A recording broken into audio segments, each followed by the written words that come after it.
Tinokutambira pano pa Jolas News Audio.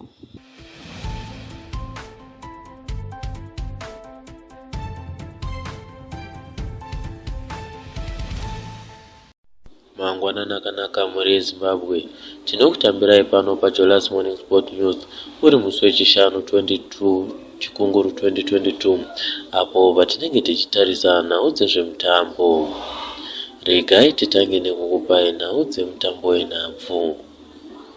Makontrakiti ari kubuda kuchikwata cheDynamos achikumbira vatambi kuti vazvipire kuti vawane mabhonasi kupera kwemwaka.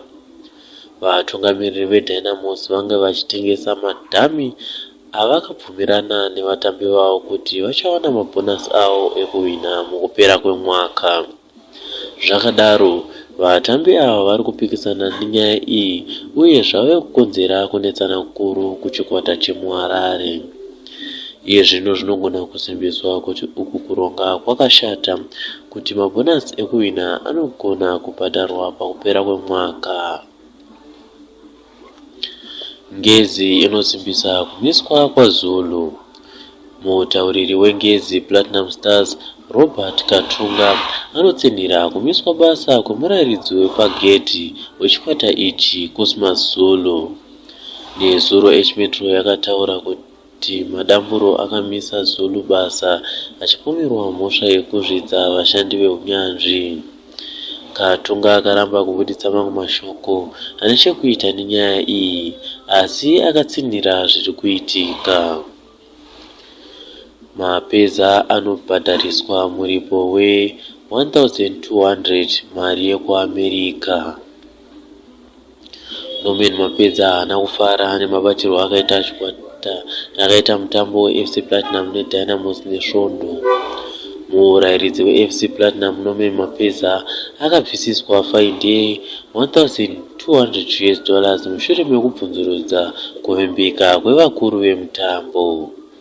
Mapeza akanyunyuta mushure mekuita mangange pasina zvibodzwa neDynamos muNational Sports Stadium nemusi wesvondo wadarika, achiti vatambi vavo vakawana masoft free kicks akawanda.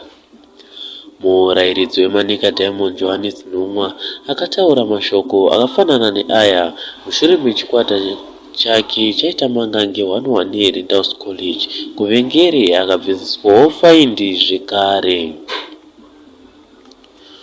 Kukuvara kwevatambi kunoramba kuchiremadza Dynamos. Chikwata chikuru cheDynamos chamanikidzwa kudonhedza vatambi vashanu pamberi pemutambo weCastle Premier Soccer League neChicken Inn uyo uri kutarisirwa kutambirwa kuBubble Fields mangwana. Murairidzi weDimbare Tonderai Ndiraya anga achitatarika mushure mekuona Brandon Mpofu, Shadrack Nyawa, Ralph Kaondera naKing Nadolo havasipo pakusarudzwa apa. Mutambi wavo Bill Antonio akaenda kuBelgium kunoedzwa. Regai tipedzise nhau dzenhabvu tichikupai mafixtures ewikendi ino. Tichatanga nekukupai mafixtures eZifa Northern Region Division 1 Soccer League Week 25. Mitambo yanhasi. Ngezi under 19 ichatamba neKuma Academy Mbama. Pamitambo ichaitwa mangwana, Black Mambas ichatamba neTrojan Stars kuMorris Sports Club, uku Chegutu ichatatsurana neCamagain kurimuka. Simba Bora ichatamba nePalm muHadzanai. Golden Eagles ine Golden Valley kuEllis Brown. Carroll United icharovana neCam Elimota kuChikangwe. Commando Bullets ichinetsana neRanders kuCommando Barracks. Regai tikupei mitambo yePSL ichakwa kupera kwesvondo rino. Nhasi kune mutambo weRanders neHwawa kuNational Sports Stadium. Ukuwo mangwana Cranbourne Bullets ichange ine Harare City muvengere. FC Platinum ichanetsana neZPC Kariba mumandava. Chicken Inn ine Dynamos muBubble Fields. Yada ichatatsurana neNgezi Stars muNational Sports Stadium. Mutambo wemusi wesvondo, Highlanders ichatamba neBulawayo City muBattlefield, uku Cape United ichitatsurana neManika Diamonds muNational Sports Stadium. Triangle icharwisa Black Rhinos kuGibo, Tenix ichitatsurana neBulawayo Chiefs muVengere. Regai timbonwira mvura tichigadzirira kukupai nhau dzemimwe mitambo.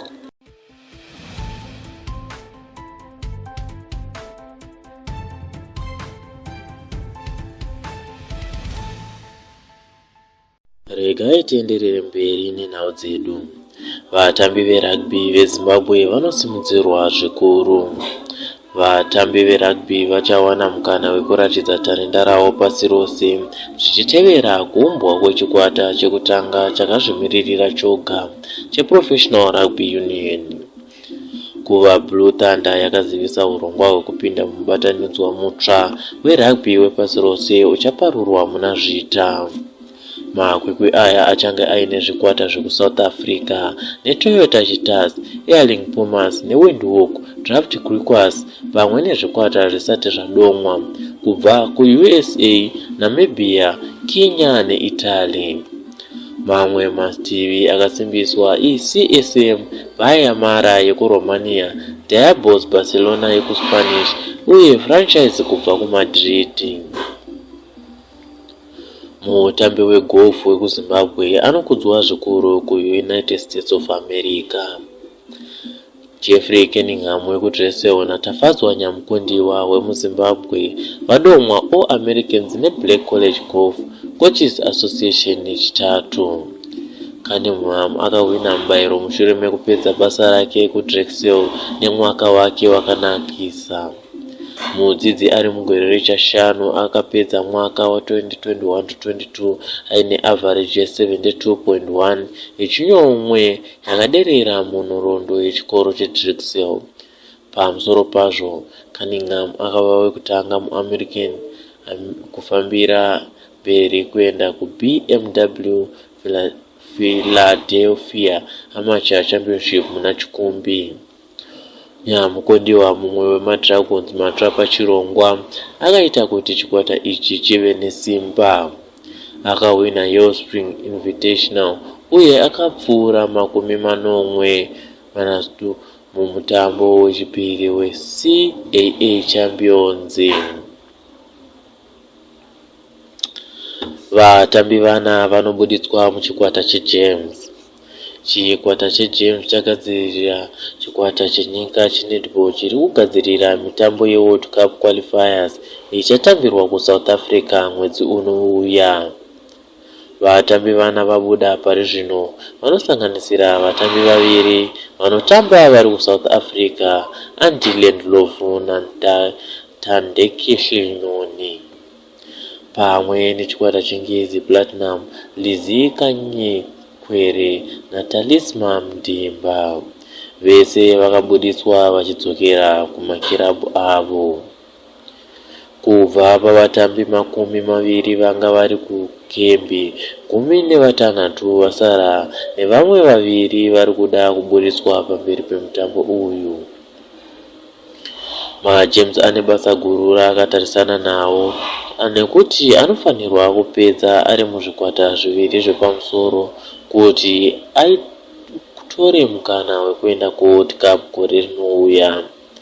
Kana maGames akakwanisa muna Nyamavhuvhu, ndiko kunenge kuri kuonekwa kwavo kechipiri mumusangano wepasi rose mushure mekuonekwa kwavo muLiverpool muEngland muna 2019. Chikwata chemaGames pari zvino chakamira chakadai: Felicitas Kwangwa naPriscilla Ndlovu, Clarice Kwaramba naTanaka Makosha, Usula Ndlovu noBukuso Kosi Ndlovu, Nicole Muzanenamo naYokai Chamba, Progress Moyo naLenet Tanhira, Sharon Bwanali, Elizabeth Mushore, Prudence Sibanda, Viola Ulungwane, Tafanza Matura naChipo Shoko. uku ndiko kupera kwenhau dzedu dzemitambo muzuva ranhasi. Rangu zita ndinoitwa Munashe Wesley. Kuti murambe muchiwana nhau idzi uye muwane nedzimwe dzakasiyana-siyana kunyange dzisiri dzemutambo, tibatei pawebsite yedu yeJolas News Online kana paWhatsApp. Tine gurupu redu reWhatsApp rinonakidza zvikuru, rinowanikwa nhau dzese dzezvemutambo kunyange dzematongerwo enyika kana dzezviri kuitika.